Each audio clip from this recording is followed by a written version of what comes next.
Salam, saudaraku sekalian. Kali ini saya ingin memberi renungan berjudul Menyembah dengan Roh dan Kebenaran. Untuk itu silakan subscribe, share, dan like renungan ini. Tuhan Yesus memberkati. Tetapi saatnya akan datang dan sudah tiba sekarang, bahwa penyembah-penyembah benar akan menyembah Bapa dalam roh dan kebenaran. Sebab Bapa menghendaki penyembah-penyembah demikian. Yohanes 4 ayat 23. Allah itu roh, dan barang siapa menyembah dia, harus menyembahnya dalam roh dan kebenaran. Yohanes 4 ayat 24. Kita sering menyaksikan di film-film kerajaan, saat seseorang menghadap raja, ia harus terlebih dulu menyembah sang raja dengan penuh rasa hormat sebelum menyampaikan sesuatu. Di dalam Keraton Yogyakarta, saat para abdi dalam menghadap raja, mereka harus berjalan jongkok dengan tangan di dada pada posisi menyembah. Menyembah adalah suatu sikap penghormatan tertinggi terhadap raja. Menyembah merupakan wujud pernyataan ketaatan dan penyerahan diri secara total. Ketika raja memberi perintah kepada panglima, dengan menyembah, panglima itu akan menyatakan kesiapannya melaksanakan tugas raja, sekalipun dengan taruhan nyawa sendiri. Nah, Tuhan adalah penguasa tertinggi di alam semesta. Dia adalah raja di atas segala raja. Tidak ada kekuasaan lain melebihi kekuasaan Allah. Ada begitu banyak raja yang sangat berkuasa di muka bumi ini, seperti Genghis Khan, Nebukadnezar, dan Firaun. Mereka memiliki kerajaan yang sangat kuat dan ditakuti. Namun mereka adalah manusia biasa yang kekuasaannya amat terbatas dan tidak berdaya menghadapi kematian. Sehingga pada akhirnya kerajaannya mereka pun hancur binasa tanpa bekas. Kita adalah manusia, makhluk ciptaan Allah. Karena itu sebagai wujud pengakuan terhadap kekuasaan dan otoritas Allah, kita wajib menyembah Dia dengan seluruh kehidupan kita. Namun, kita tidak boleh hanya sekedar menyembah seperti kepada raja. Tuhan Yesus mengajarkan agar kita menyembah Allah dalam roh dan kebenaran.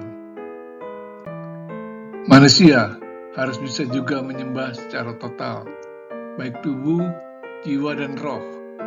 Inilah penyembahan yang dikehendaki Allah tanpa terikat dengan ruang dan waktu.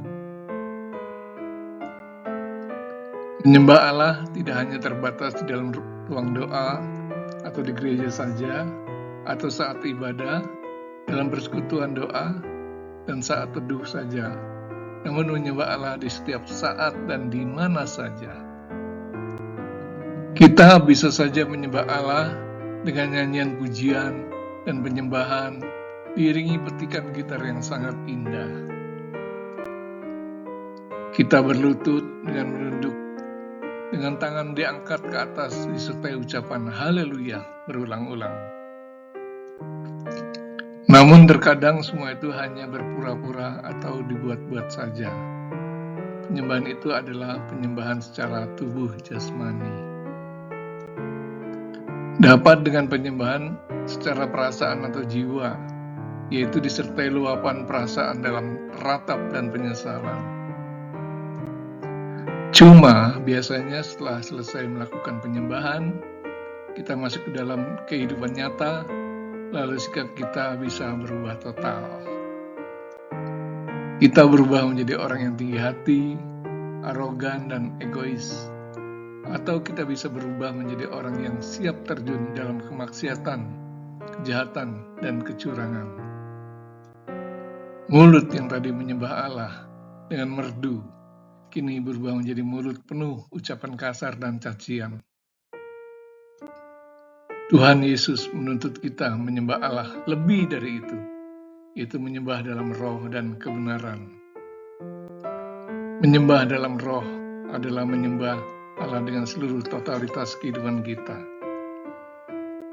Menyembah Allah dengan penuh kerendahan hati dan sikap pengagungan terhadap Allah. Kita juga harus tetap melakukannya dimanapun kita berada, baik di rumah, di gereja, pada saat berkendaraan, bekerja dan melayani pekerjaan Tuhan. Menyembah Allah berarti menyerahkan seluruh kehidupan kita secara total ke dalam tangan Allah. Kita tidak perlu khawatir terhadap apapun, karena mati dan hidup kita ada di dalam tangan Tuhan. Hidup dalam kebenaran dan kekudusan Allah, selalu memuliakan Dia. Itulah yang disebut menyembah Allah dalam roh dan kebenaran. Takutlah akan Allah dan muliakanlah Dia, karena telah tiba saat penghakimannya. Dan sembahlah Dia yang telah menjadikan langit dan bumi, dan laut dan semua mata air. Wahyu 14 ayat 7. Tuhan memberkati. Amin.